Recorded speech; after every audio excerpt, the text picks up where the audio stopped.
Well, there is something that I have to show you, that is this kind of message. Allocation to decide hidden future. There is no option that is appearing regarding his contract or transfer if you go to his profile, and we will see what happens if we participate in the allocation. I think I'm not interested in this player. Maybe I am.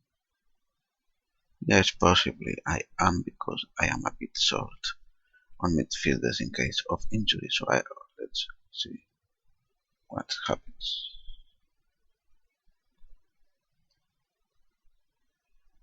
So the result is going to be announced in the next few days. And after a few days, like 3 or 4, I didn't take notice of what day was when the allocation happened. Stuart Holden allocation results announced. Your personal assistant has informed you that San Jose has won the allocation to sign Stuart Holden. And now another message that has been shown and I didn't speak enough about is that a player has been waived by a team. If you go now to the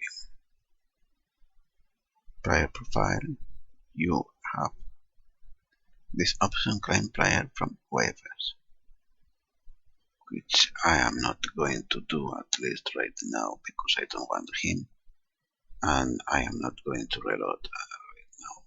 Yeah, I will show you what it does right after I've saved the game from the next match. So let's see now what happens with this, and we are going to transfer and claim player from waivers. You see his wage was there, and yes, and see what happens now. And nothing has happened yet.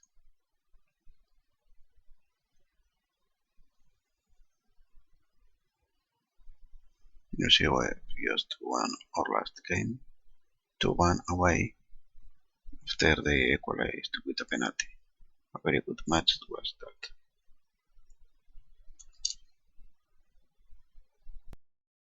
And after a few days,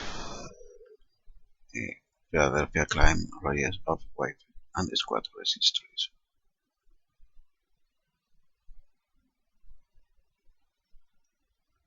So we can register him, and it happens that the wages was within the limit of the salary cap.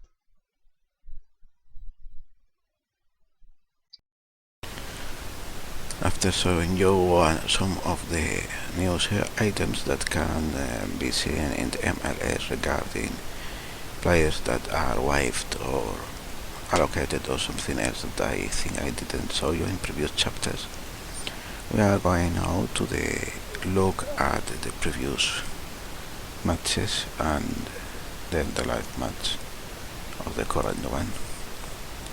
The last match I showed you was the 4-1 nil against Chicago, after which we went on in an average run of 2 losses, 1 draw and 2 wins, of which 1 loss was heavy and bad. They were very superior in the first half hour, and then we started to cope with them, but couldn't never get back into the game, despite some chances that were created. And the first match after the Chicago was against Real Salt Lake City. That was good at the start. We began strong, but then started to forgive them chances, to miss good chances, and in the last half hour they came back, and with several mistakes of the defense They managed to pull one goal ahead, but luckily Fred, with a long shot in the dying minutes of the match, gave us the draw. So today is going to be the match against DC United. You see that they will use a quite defensive 4-4-2 with defensive midfielders. So probably we might want to have more men up in the field, but we'll start with this formation. Fred picked an injury as well as John Niskins and Connor Cassie. Ethan White is a central defender that is not too bad, but I have already some players in the team in the match who are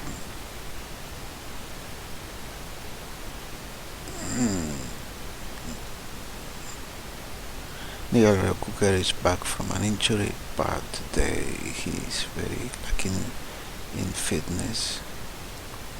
As is the right thing, I will be bringing in Cooker for the run. And change winger to a winger attack. And that will be all for the changes. Now let's see how this goes.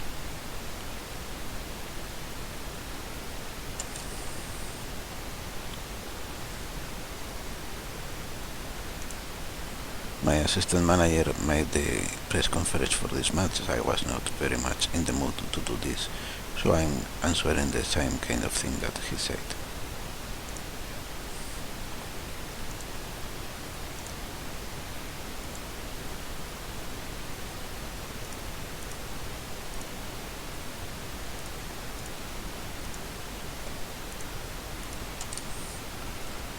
And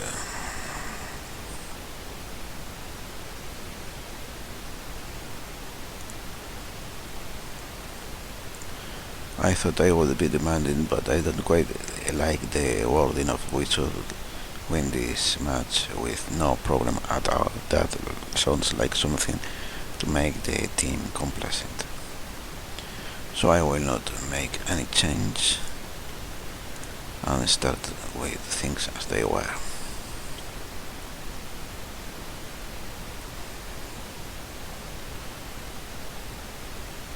Since the centre-back trio we have is not bad, I've decided to get Edu in the box-to-box midfielder, as he has decent dribbling, which Carol, for example, has not. Mamaro Diarra does have good dribbling.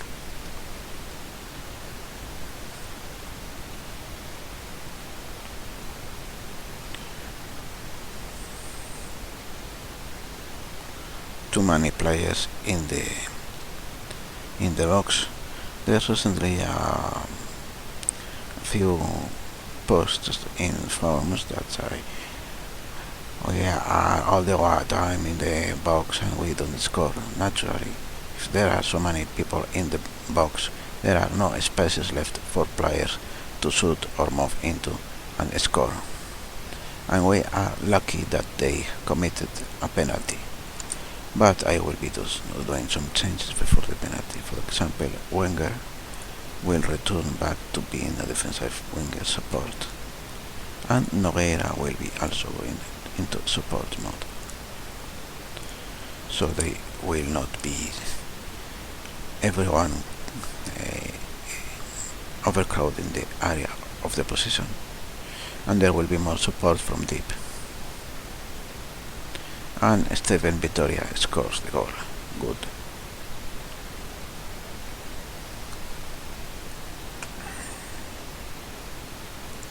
A penalty has no special interest, so skipping it.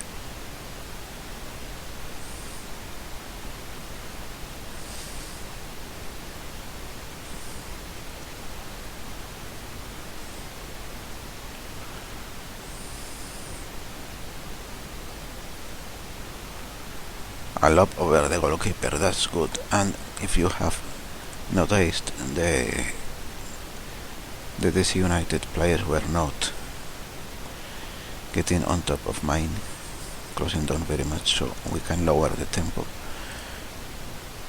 to better take control of the ball, and I'm better for the passes to get the chances. Well, if I'm honest, I think that's a good deal of bad goalkeeping, bad position perhaps, and not enough jumping.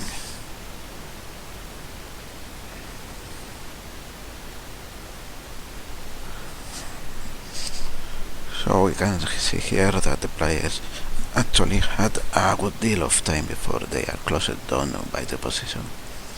Therefore, a slower tempo will allow them more time to think on their next action. And it paid off with the third goal by Sapong.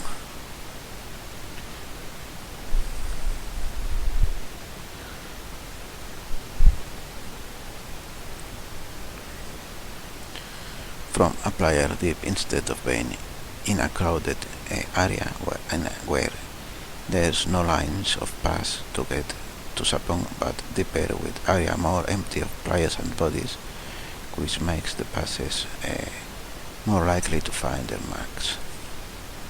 And I'm tempted here to do something that I haven't done much, that is bring the second goalkeeper to give him some playing time and hope that he develops better than if I don't give him any.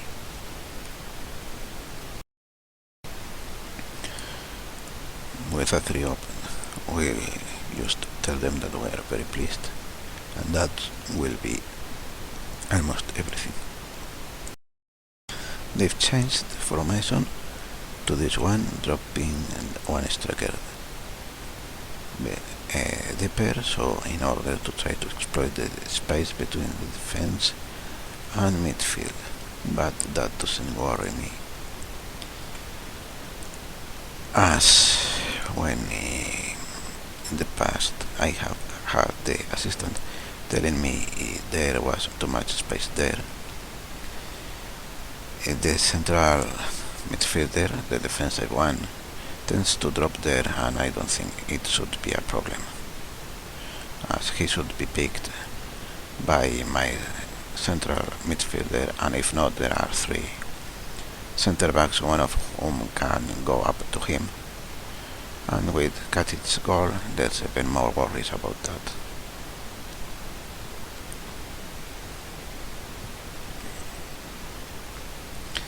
And since I've mentioned the less people in the area and support from deep, that reminds me of one article that has been recently posted in a great website by Cleon81, that is isportscenter.com, and it's a very good site, seat. It's a very good seat, SITE, for Football Manager. Cocker is on a yellow and tired, so I will bring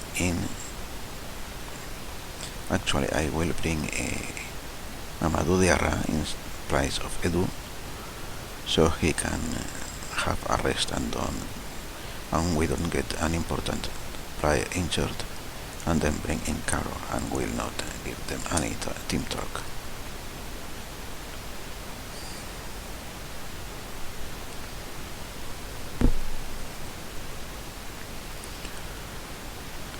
There the other striker was alone and seemed isolated, but Katic had plenty of teammates around him to pass to, and then wait for other moves. In the end, he chose to shoot from afar.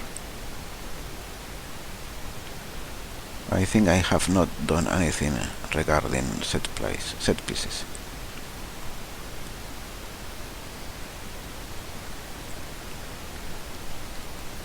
And this is going to be an easy win, which was expected, I think, from the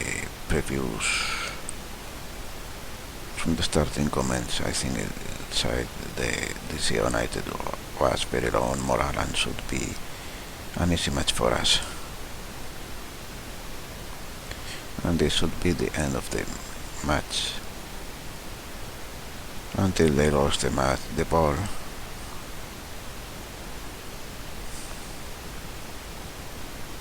And there, my player tackled him out of the ball, and the match ended. So with such a high score, I will tell them I'm very pleased. If it was lesser, I would tell them not to get complacent in future matches. So that is all for this chapter. Like, comment and subscribe if you feel like it serves that or you want to. Goodbye.